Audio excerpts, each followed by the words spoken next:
తుఫాన్ ఎఫెక్టు జాగ్రత్తలు తీసుకోవడంతో ముందస్తు చర్యలతోటి ఏపీలో మాత్రం ఒక్క ప్రాణ నష్టం కూడా జరగలేదు, ఒక్కరు కూడా చనిపోలేదు.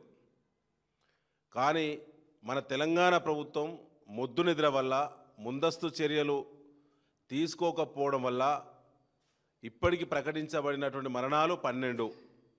కానీ ఇంకా చాలామంది గల్లంతైనటువంటి వాళ్ళ ఆచూకీ దొరకటం లేదు. వరంగల్ నగరం మొత్తం కూడా కుప్పగూలేటువంటి పరిస్థితికి వచ్చింది. కాంగ్రెస్ అసమర్థ ముందస్తు చర్యలు చేపట్టకపోవడం వల్ల అధికారులు దిక్కులేదు, రెవెన్యూ, పోలీస్, ఇతర ఎస్డిఆర్ఎఫ్ బృందాల మధ్య అధికారుల మధ్య సమన్వయం లేదు, ఎక్కడ ఎఫెక్ట్ అయిందో ఆలోచన కూడా లేదు.